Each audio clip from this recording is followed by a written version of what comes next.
hello, welcome back to our channel. So today we are going to talk about development of maxilla. So previously we have talked about the development of tongue and the development of pharyngeal arches and their derivatives. So if you have missed the videos, the link is in the description. Do watch. And come, let's go into the topic today. Around the 4th week of intrauterine life, there is a prominent bulge appears on the ventral aspect of the embryo corresponding to the development of brain. So below the prominent bulge, there is a shallow depression called which is corresponding to the primitive mouth called the stomidium. So there is the development of the ventral bulge in this way.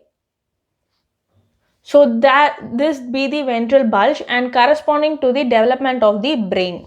So here the brain is developing and here the ventral bulge is developing, and below this bulge there is a depression, and this depression is correspond to the stomidium. This depression is corresponded to the stomidium, and this be the ventral bulge.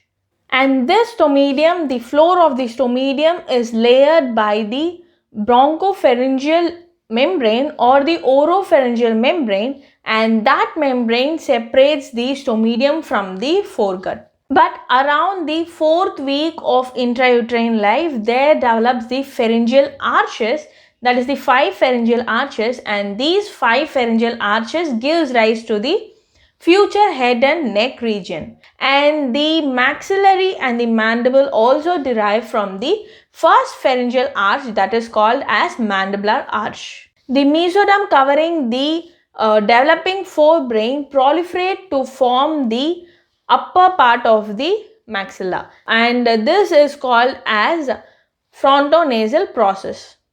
This comes in this way and this comes in this way, and it joins to form the stomidium. And the mandibular arch give its bud from the dorsum end of the arch, and that is developed into the maxillary process, and this maxillary process develops ventral, cranial and mesial aspect to the main mandibular arch, and the remaining mandibular arch is represented as mandibular process. And now the stomidium is overlaid from the above by the frontal process and below by the mandibular process, and on either sides by the maxillary process.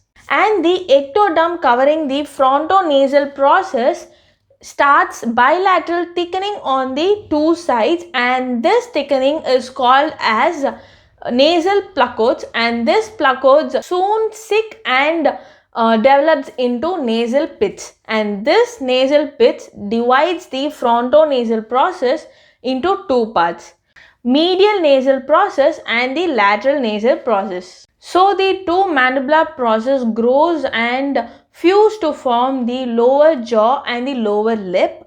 At the same time, the maxillary process grow and get fused to the nasal pits when the nasal pits comes closer, and that line of fusion of the maxillary process and the median nasal process corresponds to the nasolacrimal duct. So when it comes to the development of palate, the palate is developed from the maxillary process, frontonasal process, and yes, of course, the palatal shelf. So when the frontonasal process gives rise to the premaxillary region, and the palatal shelves are grown from the rest of the palate, and the palate grows medially, and the fusion of these two palate is prevented by the tongue. So the palate starts growing vertically downwards towards the mouth, and around the 7th week of intrauterine life, the palate gets shifted towards its original position within 1 or 2 days.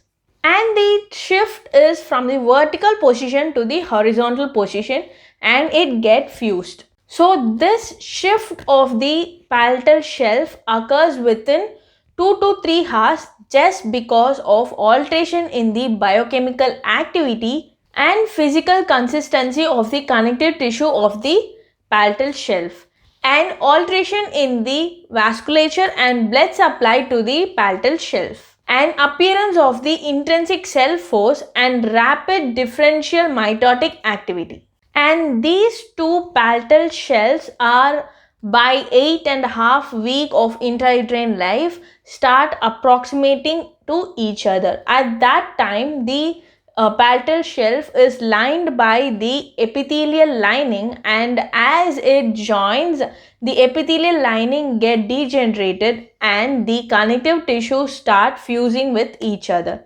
and this results in the fusion of the two palatal shells. So the entire palate does not fuse together at the same time. So initially the posterior part, that is the two palatal shelf, get fused together, and later the nasal septum get fused to it and the premaxilla. So when all these three structures get fused to each other, and that separates the nasal cavity from the oral cavity. And the fusion of all these three forms the Y-shape fusion. And when the developmental disturbance take place during the fusion of the palate, that results in the slit of the Y-shaped fusion, and that condition is known as cleft palate, and sometimes only the lip may be clefted, and that is known as cleft lip. If you like this video, please do like, share and subscribe to this channel.